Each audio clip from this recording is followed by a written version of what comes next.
Hello everyone, this is Walter and this is the Film Hermit channel. This is my second video on the Fast and the Furious franchise.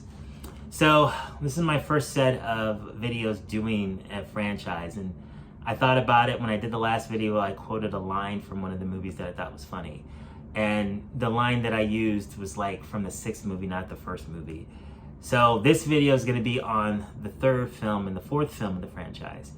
And I'm sitting here and I'm thinking, what was a funny line from the third movie? And I'm sitting here trying to think of something, and I couldn't think of one thing that really stood out to me. So the third film of the franchise is called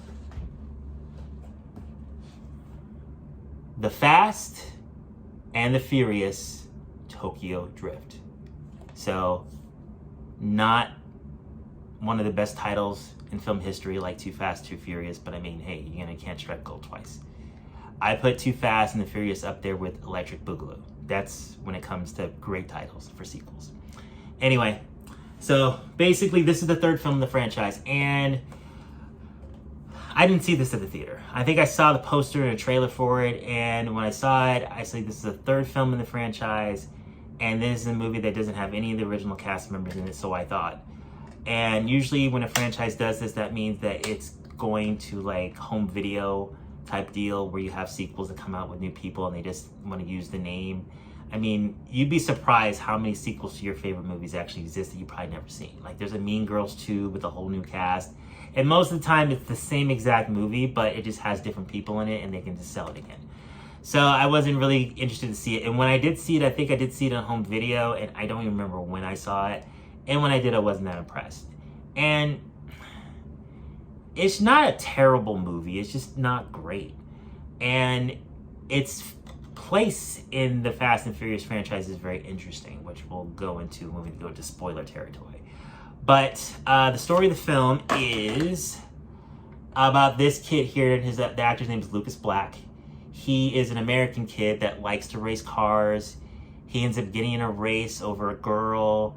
They end up damaging property, so instead of going to jail like he should, they decide to ship him over to Japan to live with his dad, which makes no damn sense. So when he goes to Japan, he basically ends up working for a guy that used to be a criminal whose name is Han. This actor right here, really good actor by the way, and I wish I got his name prepared, but I will do that when I talk about the other films because he's really, really good. So also he befriends Bow Wow, which when I was a kid he was called Little Bow Wow, but now he's just called Bow Wow. So he's a high school student and he's going to Japan. He doesn't speak Japanese, but he's in a school, Japanese school, which makes no sense to me either. So movie's not that good, not that great. But one thing that's really good about this entry in the franchise is this is the first one directed by Justin Lin, which at the time I didn't know who he was. Justin Lin is the person that pretty much changed this franchise forever. He basically put more action and more, I would say more silliness into the franchise that basically brought it to where it is now. He directed the third one, the fourth one, the fifth one, and the sixth one. And they actually just brought him back to the ninth one. And the only other movie I can think of right now that he actually did the third Star Trek movie, which I thought he did a really good job with. So this was the first one that he did, and apparently he's pretty close to this actor here, and he's pretty much in most of his movies. So again, I'm gonna look his name up before the next video and definitely give him all the praises that he deserves.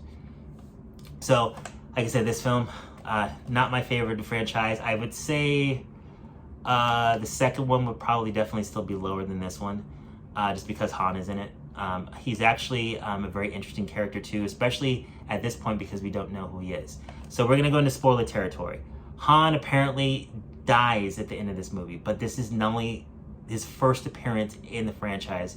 So when he comes back in the fourth movie, it takes place before this one. So that's why this one has an interesting place in the franchise, because even though it's the third movie, it actually takes place just before the seventh movie, which it's kind of slick because the movie came out in 2006, and when you watch the movie you'll see it very, very much takes place in 2006. And another spoiler, Vin Diesel does make an appearance at the end of the movie. Apparently they paid him a bunch of money to do it because I guess the other second film didn't do very well, and they thought maybe if he did a cameo it would help. But it's kind of ironic because they show the sequence of what happens after his cameo in this movie, in the 7th movie, and the character Lucas Black is actually much older because it's like, you know, it goes from 2006, I think, to 2015. It's like, of course, he's gonna age a lot more in those years. So they didn't think about that. But like I said, this one, I think I've said that numerous times, but let's go ahead and look at the inside. So again, 3rd film, no art inside. But again, matches the art, the color scheme of the outside. So the 3rd film, I actually have another Steelbook. So about a few years back, the UK was doing Steelbooks for the Fast and the Furious, and they did a different type of art style. They had decided to do the cars. So each film had a car from the movie in there, and I thought that was at the time really cool. The one thing I really liked about it was the fact that the inside artwork is actually in there. They actually spent some actual money on it.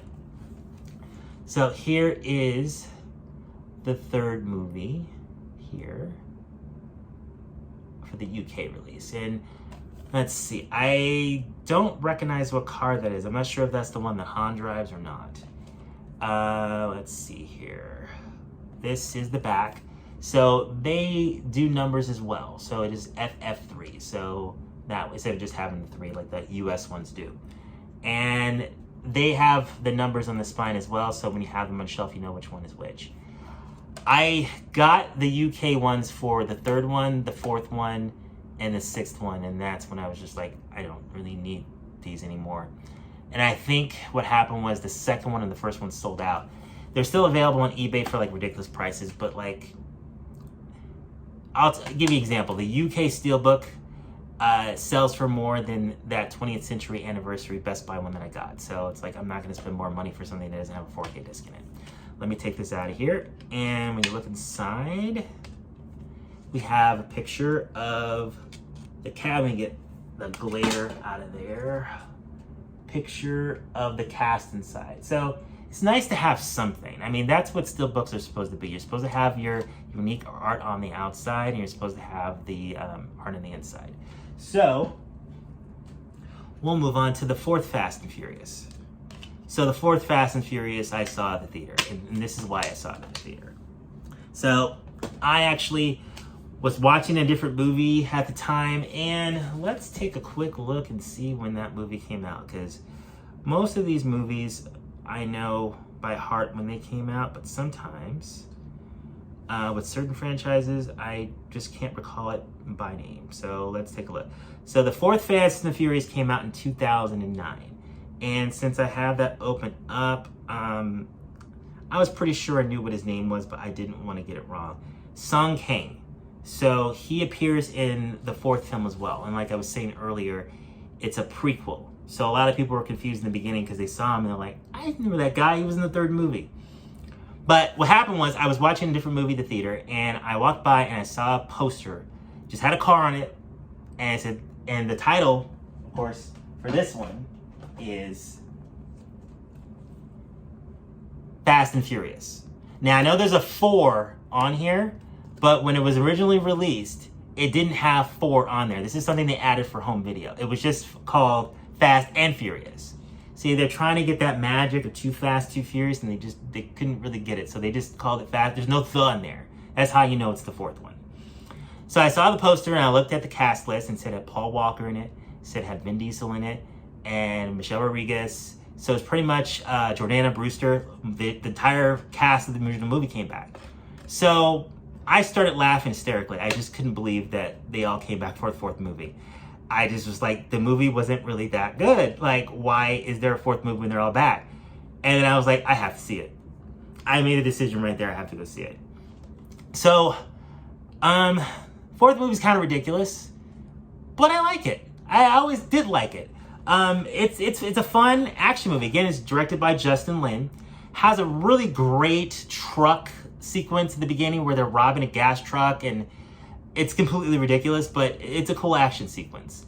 This is when the films start to turn into like action films, and that's something that at my core I've always loved. I grew up with 80s action movies, so I'm down for a really good action film. So This plot of the movie is basically Vin Diesel still being hunted because of the DVD players he stole in the first film. Apparently, he's the #1 on the most wanted list because, you know, those damn DVD players. So he decides to leave Michelle Rodriguez behind because the cops are looking for him and he doesn't want anyone else to get in trouble for the deeds that he has done. So the fourth film starts, Michelle Rodriguez's character, Letty, is killed, and he returns to Los Angeles anyway, down to avenge her murder and find out who killed her. And regardless of the fact that every FBI agent in the world is looking for him because of those damn DVD players. So he ends up meeting Brian, who has now been promoted from a cop to an FBI agent, because we all know becoming an FBI agent is really easy. And if you know the right person, like, hey, you used to be a cop for like 5 minutes and then you let the guy go that you're investigating. But like, you know what? You did some work in the second movie. We liked it. So you want to be an FBI agent? It's ridiculous. So the film just kind of goes with them teaming up again. Now he knows he's a cop, but he's cool with it. And that's the plot of the movie, just hunting down the murderer of Letty. But it's fun. It's a fun movie. Spoiler territory, when he gets towards the end, we find out that Vin Diesel's character, regardless of all the good deeds he'd done in this movie, they still want to send him to jail because of all the DVD players he stole. So there's an end sequence where he's on a bus and they're taking him to jail, and like Paul Walker's character, Jordana Brewster's character, his sister, they bust him out of jail and the movie ends. So that's how the movie ends. It's completely ridiculous. So again, the back of it, you got 4. Ooh, man, we gotta get a better standee for that. And we got the spine has 4 on it. And again, Best Buy screwed everyone, didn't put a yard inside. But the red color scheme matches the disc with the 4K, matches the art on the outside. And they put that 4 on there so people wouldn't get confused between which one's the first one and which one's the fourth one. So that is my brief, not great review of the Fast and the Furious 4. Like I said, it's an entertaining movie. Probably out of the ones I've talked about so far, probably the best of the first 4. I know a lot of people love the first one, but I don't know why.